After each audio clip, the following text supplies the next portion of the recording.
¿Qué tal, amigas y amigos? Muy buenos días y gracias por escuchar Resonancias de Fe. Hoy en la sección Cultura y Fe te platicaremos sobre la vida alejada de Dios que tuvo San Agustín. En nuestra sección infantil el cuento Como uña y mugre. Agustín era un joven amigable, pero muy poco responsable. El primer día de clases en la escuela secundaria, se acercó al maestro Vicente y se presentó. Me llamo Agustín y voy a ser su alumno todo este año. Esa narración nos permitirá comprender mejor el Evangelio de hoy, la puerta estrecha.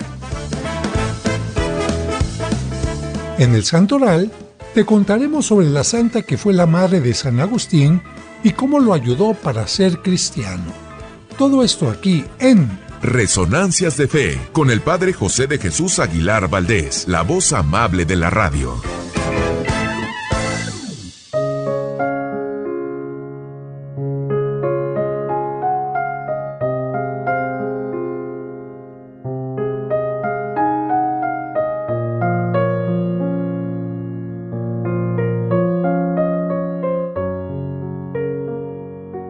La diferencia entre un ángel y un amigo.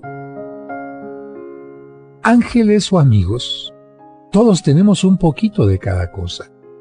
Un ángel no nos escoge, Dios nos lo asigna.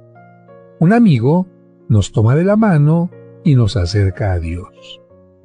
Un ángel tiene la obligación de cuidarnos. Un amigo nos cuida por amor. Un ángel te ayuda evitando que tengas problemas. Un amigo te ayuda a resolverlos. Un ángel te ve sufrir sin poderte abrazar. Un amigo te abraza porque no quiere verte sufrir. Un ángel te ve sonreír y observa tus alegrías. Un amigo te hace sonreír y te hace parte de sus alegrías. Un ángel sabe cuando necesitas que alguien te escuche. Un amigo te escucha sin decirte que lo necesitas. Un ángel en realidad es parte de tus sueños. Un amigo comparte y lucha porque tus sueños sean una realidad. Un ángel siempre está contigo ahí, no sabe extrañarnos. Un amigo, cuando no está contigo, no solo te extraña, también piensa en ti. Un ángel vela tu sueño. Un amigo sueña contigo. Un ángel aplaude tus triunfos. Un amigo te ayuda para que triunfes. Un ángel se preocupa cuando estás mal. Un amigo se desvive porque estés bien.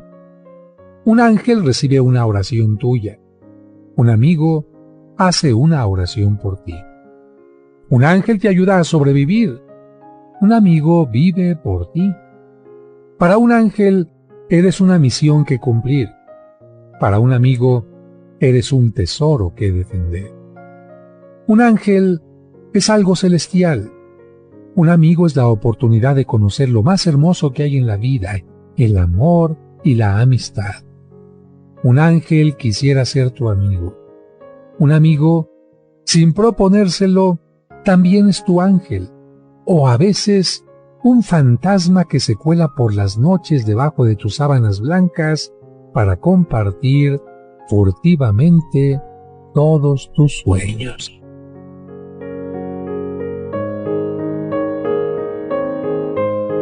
Resonancias de Fe, con el Padre José de Jesús Aguilar Valdés, la voz amable de la radio.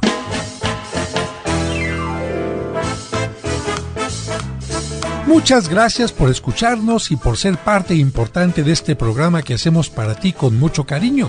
Y como cada domingo le agradecemos a Dios por el don de la vida y le pedimos por ti y por cada uno de los tuyos, especialmente por los enfermitos o por quienes pasan por algún mal momento. Que Dios les llene de bendiciones. Y además de agradecer tu atención, quiero agradecer la presencia de mis colaboradores. En la producción, Sergio Enríquez Morín, y compartiendo micrófonos,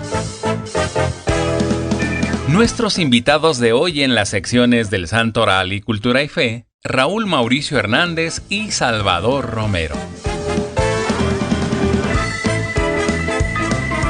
Qué gusto estar nuevamente en contacto con ustedes, queridas amigas y amigos, y como siempre, un saludo especial para los enfermitos, las enfermitas Y para aquellas personas que se encuentran en una situación difícil, recuerden que Dios está con ustedes.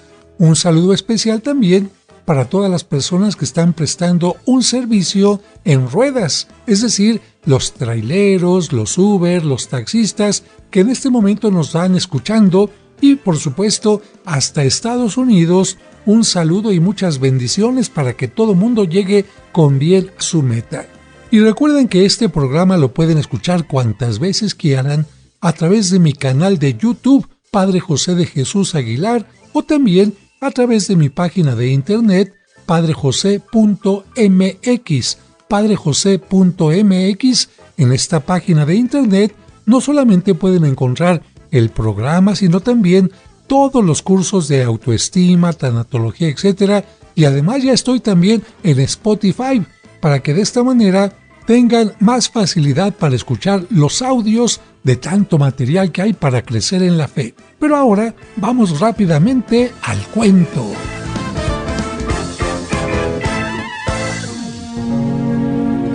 Es momento de escuchar el cuento para entender el Evangelio, escrito por el Padre José. Como uña y mugre.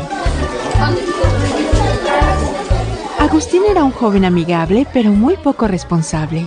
El primer día de clases en la escuela secundaria, se acercó al maestro Vicente y se presentó. Me llamo Agustín y voy a ser su alumno todo este año. De ahí en adelante, todos los días trataba de estar cerca de él. Por las mañanas lo acompañaba en las escaleras. Durante los momentos de descanso se acercaba a platicar con él y al final de clases lo acompañaba hasta su auto. Gracias, Agustín. Eres muy amable en acompañarme. Cuando la mamá de Agustín se enteró de que estaba tan cerca del maestro, se alegró, porque pensó que su hijo se haría más estudioso, pero lamentablemente no fue así. El joven buscaba hacerse amigo de todos, menos de los libros y del estudio. Pasaba las tardes visitando a sus compañeros y platicando con ellos, a tal grado que muchos de ellos tuvieron que negarse a recibirlo en su casa porque les quitaba el valioso tiempo del estudio. Ricardo, te viene a buscar Agustín. ¿Qué le digo? Ay, dile que no estoy, mamá. Si no, se la va a pasar platicando toda la tarde como perico y no me va a dejar estudiar. Es bueno platicar, pero no todo el tiempo. Cuando Agustín iba a la biblioteca, no aprovechaba la oportunidad de leer libros nuevos por quedarse a platicar con la señorita bibliotecaria. Lo mismo le pasaba cuando tenía que hacer la tarea en algún museo. Disculpe, jovencito, está muy buena su plática, pero tengo que seguir atendiendo mis ocupaciones. ¿Ya hizo la tarea? No, todavía no. La haré después. Ahí vienen otros dos jóvenes para platicar. Definitivamente, el joven trataba de ser amigo. Pero últimamente se había hecho amigo del ocio, del tiempo desperdiciado, de la plática estéril, y, por supuesto, de la ignorancia. Así pasó el primer semestre. Agustín admiraba a su maestro y ya le tenía afecto. En la escuela, todos lo veían cerca del maestro, pero lejos del estudio. Durante esta semana les voy a aplicar los exámenes que nos pide el calendario escolar. Todo cambió cuando llegó el periodo de los exámenes. Agustín no pudo contestar a las preguntas, pero mientras hacía los exámenes sonreía desde su asiento a su maestro amigo. El maestro le devolvía también una sonrisa fraterna, pensando en que el joven contestaba a cada pregunta sin ningún problema. Sin embargo, el profesor se llevó una tremenda sorpresa cuando revisó en su casa los exámenes. ¿Pero qué es esto? No lo puedo creer. La mayoría de los alumnos obtuvo altas calificaciones. Los pocos restantes una calificación media. Y solo Agustín un 5, la peor calificación. Eso indicaba que Enrique era un buen maestro, pero Agustín un mal alumno. Cuando el profesor entregó las calificaciones a sus alumnos, Agustín se quedó admirado y fue a reclamarle. Disculpe, maestro, ¿acaso no estoy con usted en todos los momentos que puedo? El maestro se sorprendió de aquellas palabras y le preguntó al joven por qué decía eso, a lo que el niño respondió: No sé por qué me puso malas calificaciones y me reprobó en todas las materias. El maestro Vicente comprendió lo que quería decir el muchacho y decidió poner en claro las cosas. Mira, Agustín, yo te agradezco que hayas querido acercarte a mí para ofrecerme tu amistad. Reconozco que eres el alumno que se pasa más tiempo cerca de mí, pero eso no tiene nada que ver con el estudio, el aprovechamiento y las calificaciones. Esas 3 cosas dependen de ti. Por mucho que estés conmigo, si no haces lo que está de tu parte, yo no puedo ayudarte. Agustín se molestó con aquellas palabras y replicó: Entonces usted es un mal maestro y un mal amigo. Con mucha paciencia, Vicente le explicó al joven y le hizo entender que la amistad hacia sus alumnos y el aprovechamiento de ellos eran cosas totalmente distintas. Le dijo: Yo no te reprobé. Fuiste tú el que no estudiaste y no aprobaste los exámenes. Y aunque yo sea tu amigo, no puedo hacer lo que tú no haces. No me hagas responsable de lo que a ti te toca. Agustín comprendió las cosas, pero el maestro quiso subrayar aún más la importancia de la responsabilidad personal y concluyó diciendo: Hasta Cristo nos enseñó que tenemos que entrar por la puerta angosta. Eso significa esforzarse por ser los mejores. Y también Cristo les dijo a sus discípulos que no bastaba estar cerca de Él, sino cumplir su palabra. Así como Cristo les dijo eso a sus discípulos, te tengo que decir lo mismo. No es suficiente con estar cerca de mí. Es necesario que pongas en práctica las enseñanzas y tareas que les enseño. Al maestro Vicente le dolió tener que reprobar a Agustín, pero solo así el joven aprendió a ser más responsable. Comprendió que la compañía y la amistad son importantes, pero en ellas no tienen cabida ni la pereza ni la irresponsabilidad.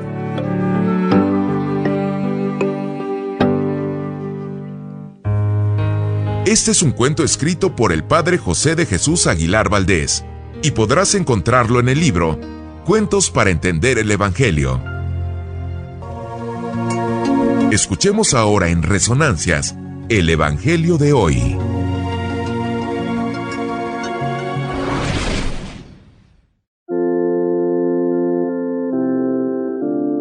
El Evangelio que se lee hoy en todas las iglesias del mundo está tomado del capítulo 13 de San Lucas y dice así: En aquel tiempo, Jesús iba enseñando por las ciudades y pueblos mientras se encaminaba a Jerusalén. Alguien le preguntó: Señor, ¿es verdad que son pocos los que se salvan? Jesús le respondió: Esfuércense en entrar por la puerta que es angosta, pues yo les aseguro que muchos tratarán de entrar y no podrán. Cuando el dueño de la casa se levante de la mesa y cierre la puerta, ustedes se quedarán afuera y se pondrán a tocar la puerta diciendo: Señor, ábrenos. Pero él les responderá: No sé quiénes son ustedes. Entonces le dirán con insistencia: Hemos comido y bebido contigo y tú has enseñado en nuestras plazas. Pero él replicará: Yo les aseguro que no sé quiénes son ustedes. Apártense de mí, todos ustedes los que hacen el mal. Entonces llorarán ustedes y se desesperarán cuando vean a Abraham, a Isaac, a Jacob y a todos los profetas en el reino de Dios, y ustedes se vean echados fuera. Vendrán muchos del oriente y del poniente, del norte y del sur, y participarán en el banquete del reino de Dios. Pues los que ahora son los últimos serán los primeros, y los que ahora son los primeros serán los últimos.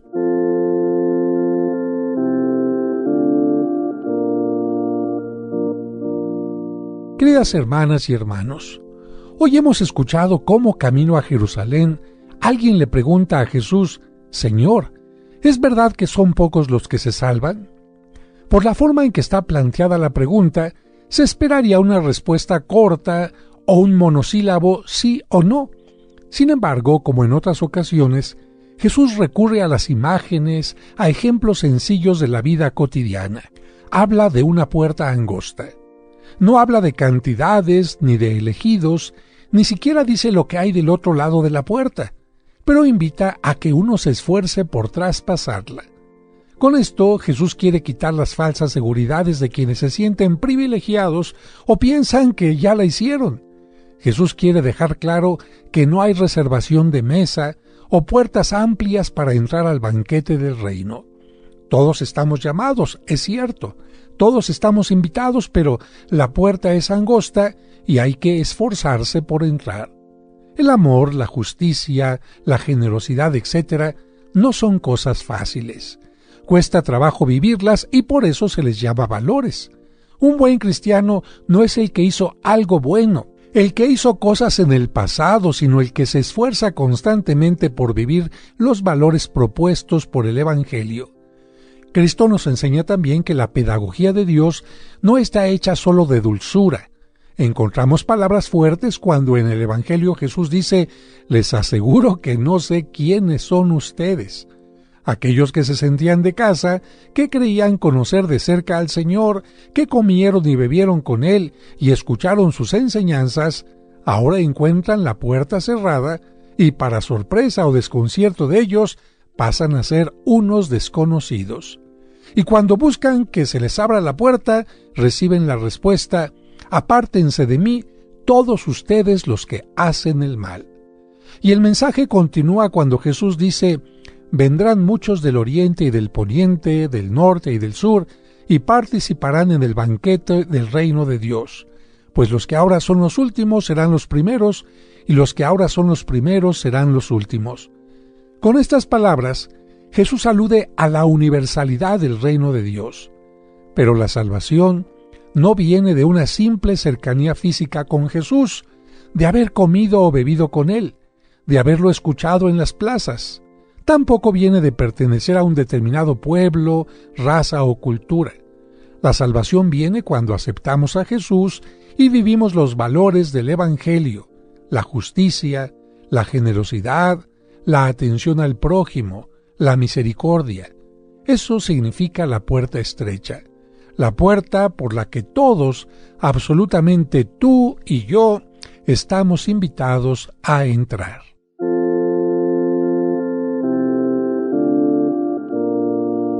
¿Listos para escuchar quiénes son los santos de la semana?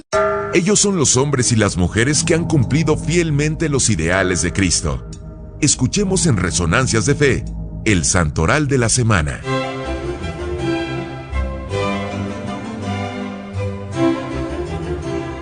El 24 de agosto se celebra a uno de los 12 apóstoles, San Bartolomé. Recordemos que en hebreo la palabra bar significa hijo de, y por lo tanto Bartolomé significa hijo del cultivador.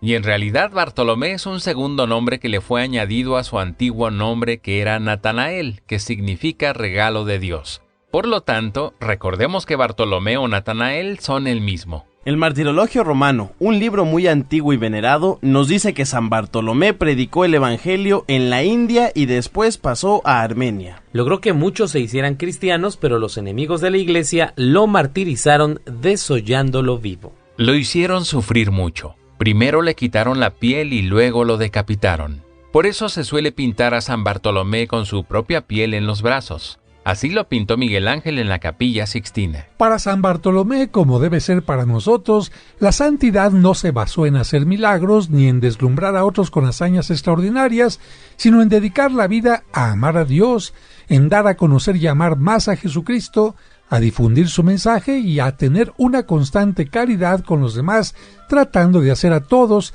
el mayor bien posible. El 25 de agosto se celebra a San Luis, rey de Francia. Un hombre sabio para gobernar, generoso para ayudar a los necesitados y con una profunda vida espiritual. Este hombre nació en 1214. Fue hijo del rey Luis VIII de Francia y de Blanca de Castilla. A los 12 años quedó huérfano de padre, y su madre, Blanca, asumió el mando del país mientras el hijo llegaba a la mayoría de edad. Cuando Luis cumplió 21 años, fue coronado como rey con el nombre de Luis IX. A los 19 años, 2 años antes de ser coronado, se casó con Margarita, una mujer virtuosa que fue su más fiel compañera y colaboradora durante toda su vida.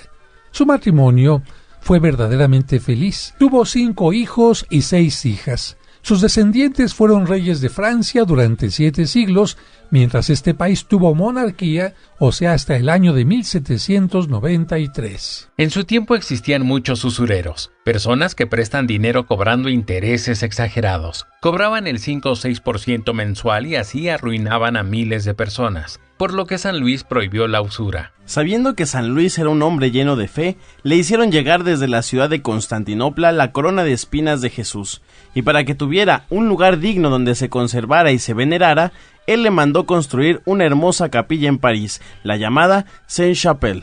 Es una hermosa capilla gótica que desde su interior da la impresión de estar construida de puro cristal, pero actualmente, para que la gente la pueda visitar, se llevó a la Catedral de Notre Dame. Ahí los peregrinos pueden venerarla en un salón especial o los viernes de Cuaresma en una celebración a la que acude el obispo. Durante el tiempo del rey San Luis también se fundó la Sorbona, la universidad más importante de París. El rey apoyó mucho a esta institución y además hizo construir un hospital para ciegos que llegó a albergar hasta 300 enfermos. Este santo murió el 25 de agosto a las 3 de la tarde. El 25 de agosto se celebra también a San José Calasanz, fundador de los Escolapios. Él nació en España en 1556. Antes de tomar la decisión de dedicarse a la vida religiosa, estudió en una de las más importantes universidades de España, la Universidad de Alcalá, obteniendo el grado de doctor.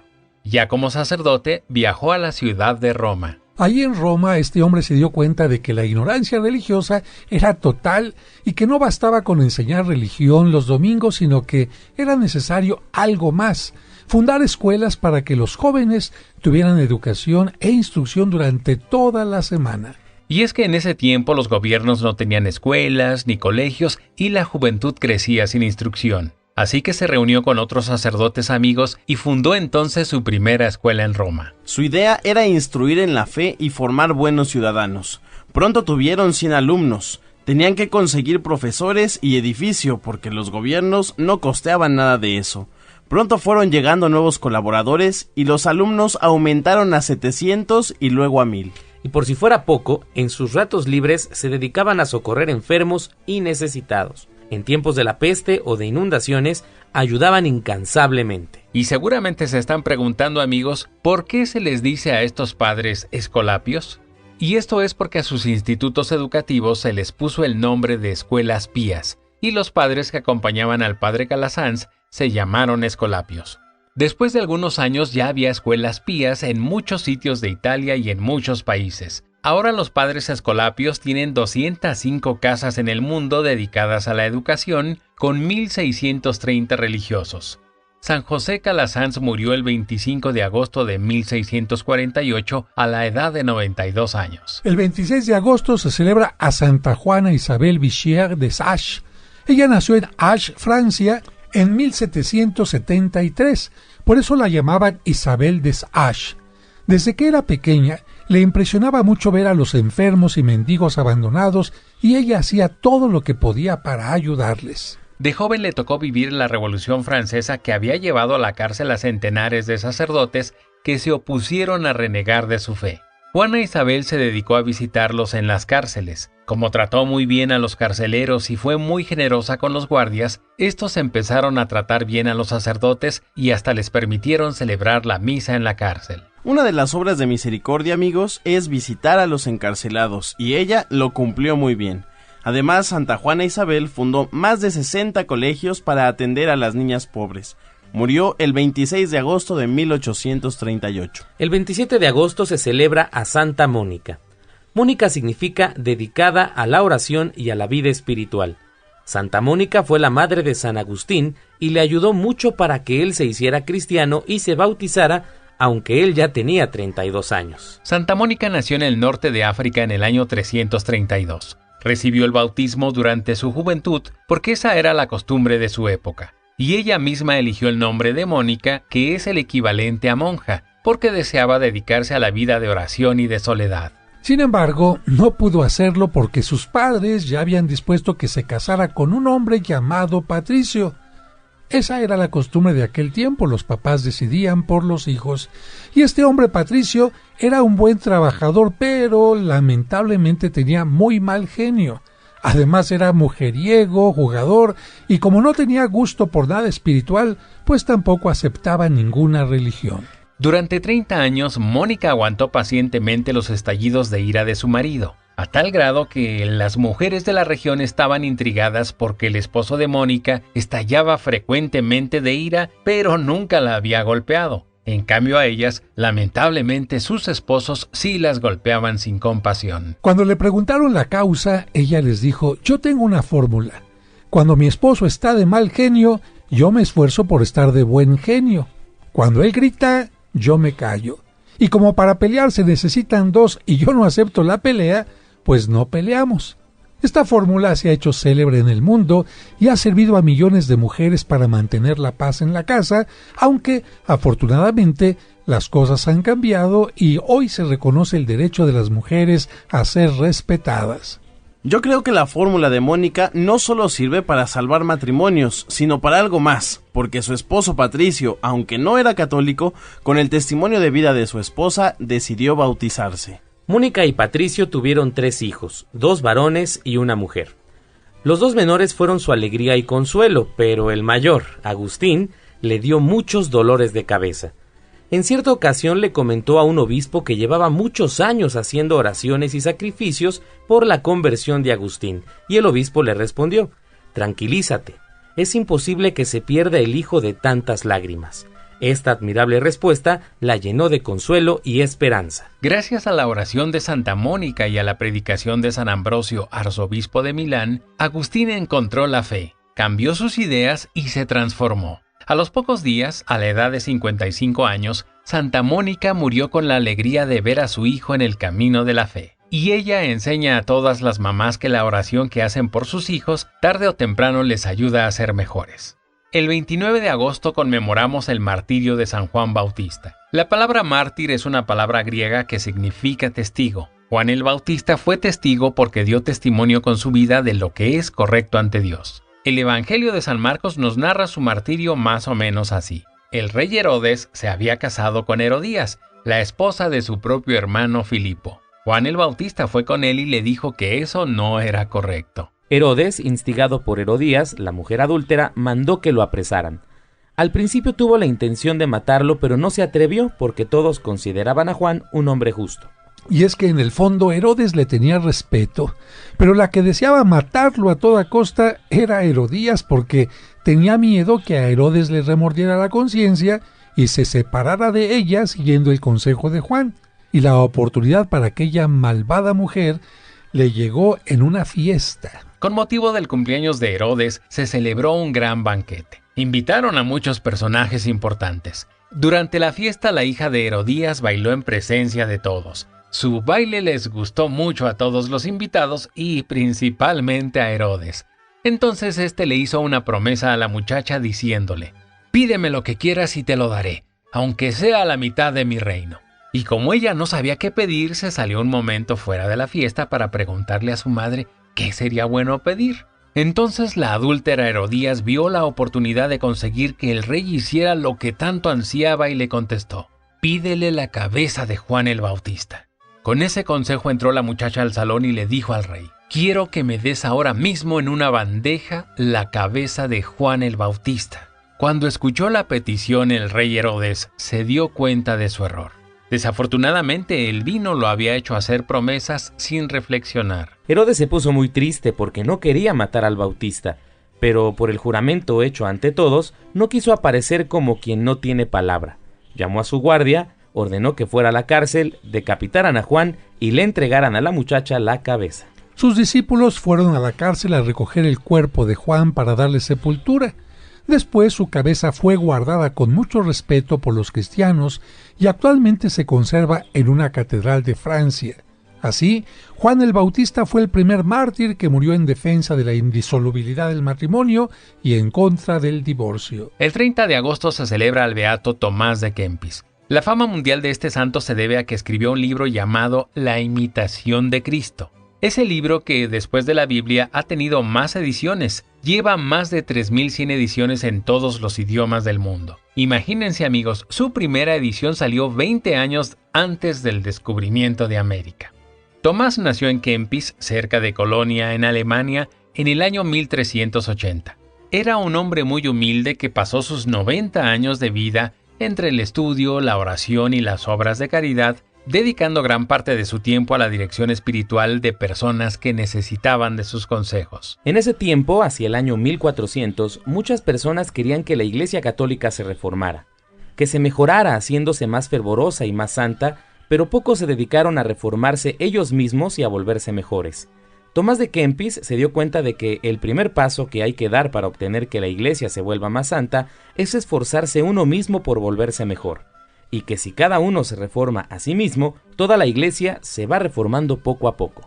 Tomás de Kempis, que por cierto llegó a ser un sacerdote, escribió la imitación de Cristo formada por 4 libros, pero no los escribió al mismo tiempo, sino que los fue escribiendo de acuerdo a las experiencias que iba viviendo. En el primer libro habla de la constante lucha que hay que tener para ser mejores y de los obstáculos que se le presentan a quien desea crecer espiritualmente, entre los cuales está el deseo de darle gusto a nuestro egoísmo, de conseguir honores, famas, altos puestos, riquezas, gozos sensuales y tener una vida fácil y cómoda. Este primer librito es como el retrato de lo que Tomás tuvo que sufrir hasta sus primeros 30 años de vida, las luchas vividas y peligros que se le presentaron. El segundo libro lo escribió después de haber sufrido muchas tribulaciones, contradicciones, humillaciones y desengaños, especialmente en el orden afectivo.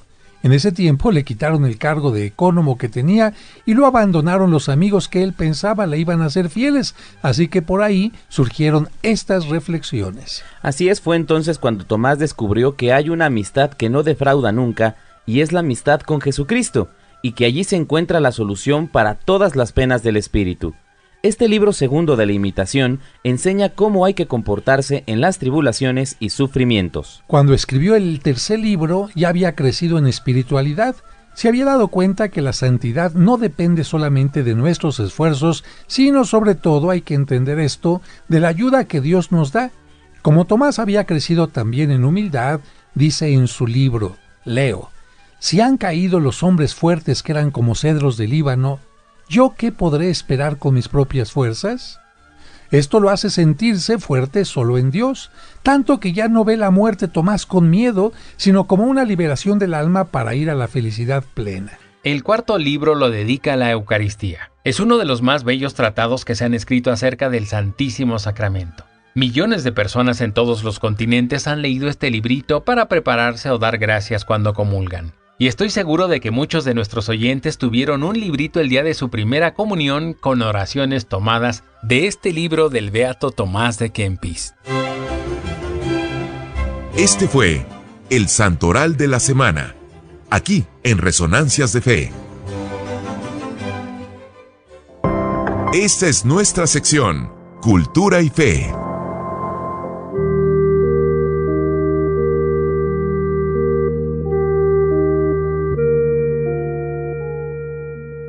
El 28 de agosto se celebra a San Agustín. Agustín significa consagrado o bendecido. Augusto en latín era lo que estaba consagrado a Dios o lo que era bendecido por la divinidad. Augustinus era un diminutivo de Augustus, o sea, un pequeño consagrado, un pequeño bendecido. San Agustín es uno de los santos más famosos de la Iglesia Católica. Es difícil encontrar un líder espiritual que haya logrado ejercer mayor influencia entre los católicos que este santo. San Agustín nació en Tagaste, al norte de África, en el año 354. Su padre se llamaba Patricio. Tenía un temperamento muy violento y no era cristiano. Su madre fue Santa Mónica. Tenía un hermano llamado Navigio y una hermana que fue la primera religiosa en África. De niño, Agustín tenía una inteligencia envidiable y una memoria portentosa, pero era muy inquieto, así que constantemente su padre le daba azotes para que estudiara y estuviera tranquilo, porque le gustaba, en lugar de estudiar, jugar y divertirse. Como era muy inquieto, sus padres lo mandaron a estudiar en Cartago, que era la ciudad más grande de la región. Y aunque en las lecciones llegó a ser el número 1, en las declamaciones el que más sobresalía y en las discusiones académicas era prácticamente invencible, se dejó llevar por los malos ejemplos y su comportamiento no fue nada bueno. San Agustín de joven leyó una obra que le hizo un gran bien y fue El Hortensio, del escritor griego Cicerón. Este libro lo convenció de que cada persona vale más por lo que es y por lo que piensa y no por lo que tiene.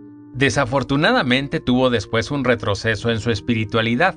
Ingresó a la secta de los maniqueos, que decía que este mundo no lo había hecho Dios y enseñaban muchas cosas absurdas. Luego se fue a vivir en unión libre con una muchacha y de ella tuvo un hijo al cual llamó Adeodato. Después leyó las obras del sabio filósofo Platón y se dio cuenta de que la persona vale mucho más por su espíritu que por su cuerpo y que lo que más debe uno esmerarse es en formar su espíritu y su mente.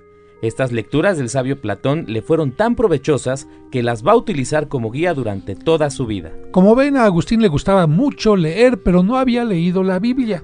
Finalmente, cuando decidió leerla, se desilusionó porque le pareció demasiado sencilla y, según él, sin estilo literario, como los libros mundanos que tenían como más saborcito, y dejó de leerla. Años después de su conversión, él confiesa: no me agradaba porque la leía con orgullo y por aparecer sabio, porque yo no buscaba en esas páginas santidad, sino vanidad. Por eso me desagradaba su lectura. Se dedicó a dar clases en Tagaste y en Cartago durante 9 años.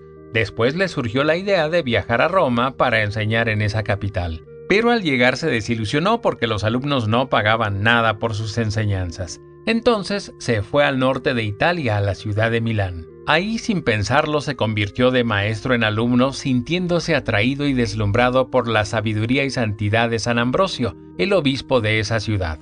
No faltaba a ninguno de sus sermones y su vida comenzó a transformarse por completo. Y las cosas cambiaron radicalmente cuando en cierta ocasión, en una casa vecina, un grupo de niños estaban jugando y repitiendo mucho la frase «abre y lee, abre y lee».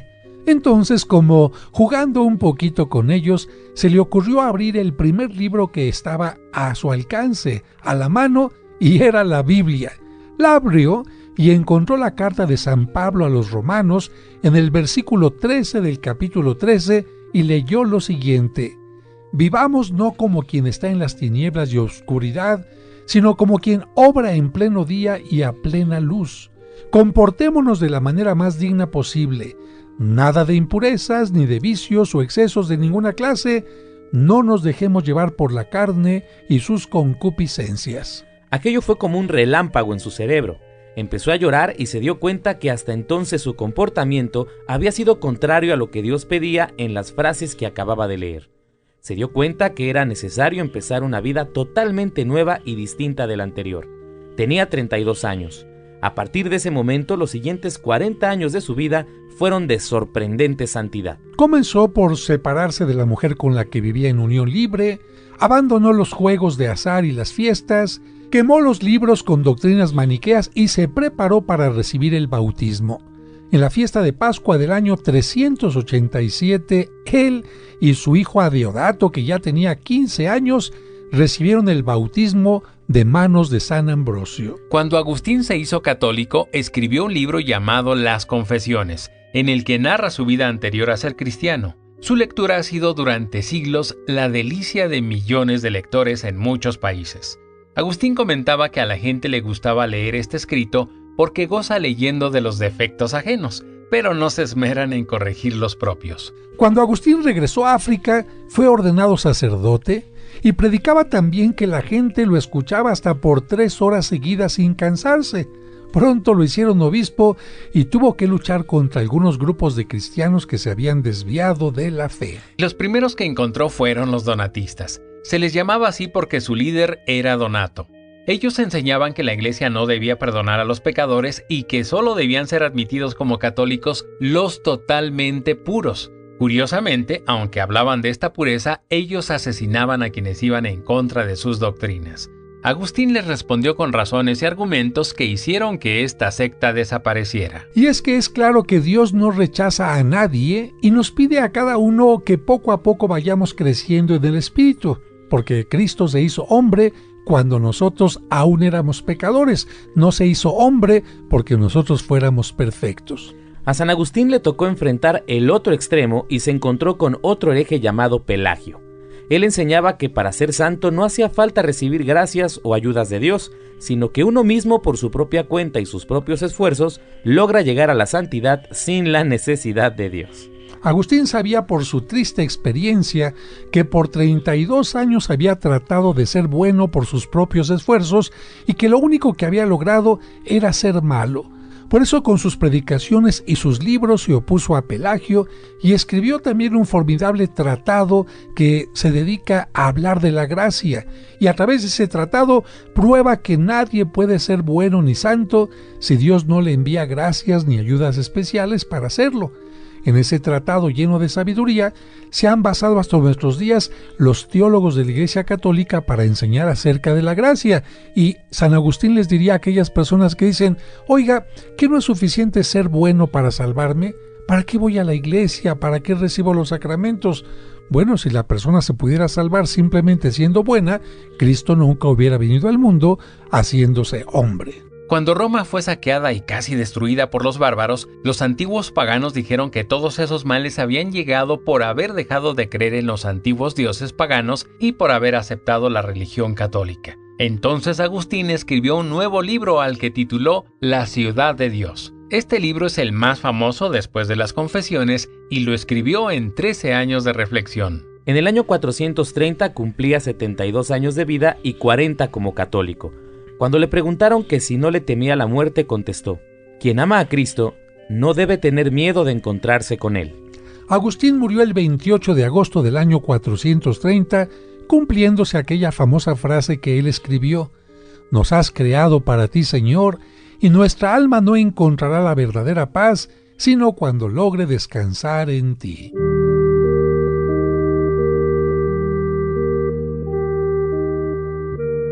Resonancias de Fe, con el Padre José de Jesús Aguilar Valdés, la voz amable de la radio.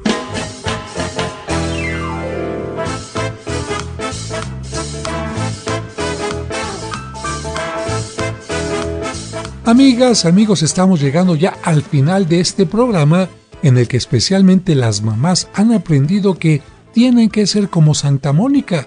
Tienen un hijo terco, tienen un hijo rebelde, tienen un hijo alejado de Dios como lo era San Agustín. Pues gracias a la mamá, a las oraciones de Santa Mónica, no solamente cambió el esposo, sino también se transformó el hijo. La oración de una madre siempre es escuchada, aunque no tan rápido como a veces quisieran, pero tarde o temprano tiene una respuesta. Y les recuerdo rápidamente los teléfonos de la parroquia de San Cosme y San Damián, por si quieren información sobre las misas gregorianas, los cursos que voy dando y también sobre las propiedades del extracto de agave, este alimento que a mí me salvó la vida y me sigue ayudando desde hace más de 14 años, y por lo cual yo lo recomiendo a personas que tienen problemas de colitis, gastritis, estreñimiento, problemas de cáncer y también diabetes, porque por su bajo índice glucémico la gente lo puede consumir sin ningún problema y aprovechar todas sus cualidades. Teléfonos de la parroquia: 55 55 66 77 44. Lo repito: 55 55 66 77 44, y también el 55 5705 5939. 55 5705 5939. Les deseo un maravilloso domingo y hasta la próxima semana. Que Dios les bendiga.